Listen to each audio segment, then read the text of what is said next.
আজ আমরা ঘুরতে ঘুরতে চলে আসলাম রানাঘাট চার্চে।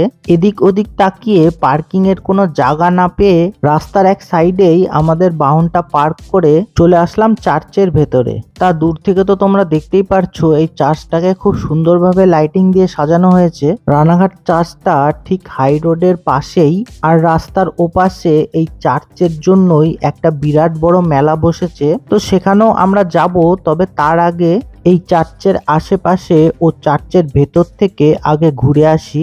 আর এই দেখো, চার্চে ঢোকার আগে বাঁ দিকে এইরকম ভাবে এই জায়গাটাকে লাইটিং দিয়ে কি সুন্দরভাবে সাজানো হয়েছে। তো চলো এবার আগে চার্চের ভেতর থেকে একবার ঘুরে আসি। আমরা একটু সন্ধ্যে সন্ধ্যে নাগাদই এখানে এসেছিলাম, কিন্তু তাও দেখো এখানে মোটামুটি ভালোই ভিড় রয়েছে। আর এই রানাঘাট চার্চ সন্ধ্যে 7টার পর বন্ধ হয়ে যায়, তাই জন্য আগে ভাবলাম ভেতর থেকে একবার ঘুরে আসি। তো দেখতেই পাচ্ছ ভেতরটাও খুব সুন্দরভাবে সাজানো হয়েছে। আগে দেখতাম অনেকটা সামনে অবধি যাওয়া যেত, কিন্তু এখন এই বাইরে থেকে ব্যারিকেড দিয়ে দিয়েছে, মানে এর ওপাশে আর যাওয়া যাবে না। তো যাই হোক, এবার চলো চার্চের পেছন সাইডটা ঘুরিয়ে নিয়ে আসি তোমাদের। তা এই দেখো, এবার আমরা আস্তে আস্তে চার্চের পেছনের দিকটায় যাচ্ছি। আর এই সাইডটাও দেখো পুরো গার্ডেন মতন করা রয়েছে, পুরোটাই লাইটিং দিয়ে সাজানো। আর সামনেই দেখো যিশু খ্রিস্টের স্ট্যাচুও রয়েছে, সেটাও তোমাদের দেখাচ্ছি। তো এই দেখো এখানে যিশু খ্রিস্টের স্ট্যাচু রয়েছে। আর এবার তোমাদের চারপাশটা একবার ঘুরিয়ে দেখাচ্ছি।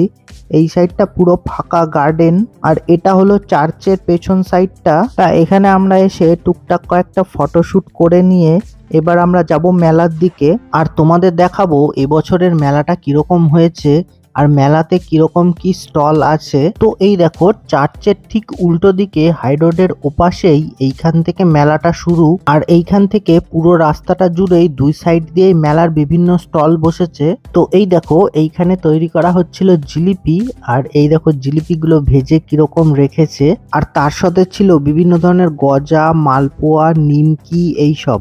এই চার্চে তোমরা যদি ট্রেনে করে আসতে চাও তাহলে রানাঘাট স্টেশনে নেমে বেগোপাড়া চার্চ বললেই যে কোনো টোটো এখানে এসে নামিয়ে দেবে। আর তাছাড়া যদি তোমরা বাই রোডে আসতে চাও, রানাঘাট মিশন গেট থেকে একটু দূরেই রয়েছে এই বেগোপাড়া চার্চ, একদম হাই রোডের পাশেই। আর রাস্তার ওপরেও দেখো পুরো লাইটিং এ ভরা। তো এই দেখো সেই মথুরা কেকের দোকান, যেটা প্রত্যেক মেলাতে থাকবেই থাকবে। তো এই দেখো মেলার রাস্তাতেই এই জায়গাটা কিরকম প্যান্ডেল করে সুন্দরভাবে সাজানো হয়েছে। আর এইখানে দেখো টুকিটাকি হরেক মালের জিনিস তো তোমরা পেয়েই যাবে। আর এই দেখো ম্যাডাম চলে গেছে কানের দুল দেখতে। ম্যাডামের একটাই স্টপেজ, যে কোনো কানের দুলের দোকান। তো আমরা একটু সামনে এগিয়ে গেলাম, আর এখানে একটা ব্যাগের দোকান পড়েছিল, যেখানে আমরা জিজ্ঞেস করলাম। আর এখানে মোটামুটি ব্যাগ তোমরা 100 থেকে 200 রেঞ্জের মধ্যে পেয়ে যাবে।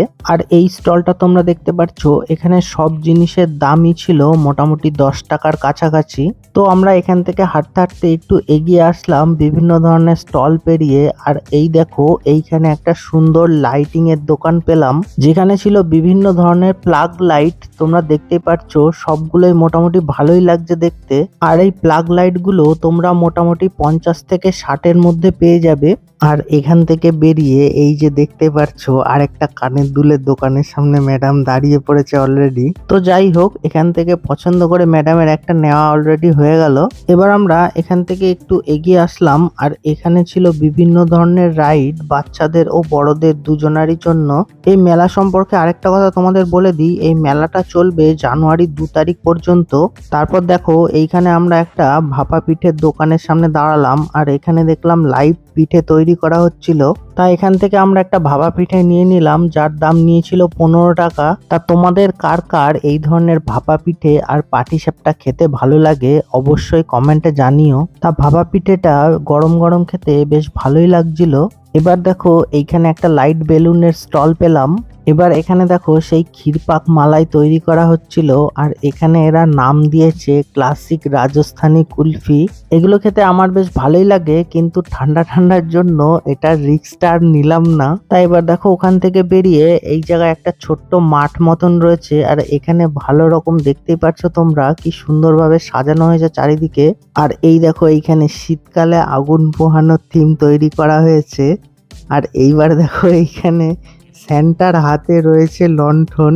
আর এবার আমরা ফাইনালি এক প্লেট করে ঘুগনি খেয়ে মেলা থেকে বেরিয়ে যাব।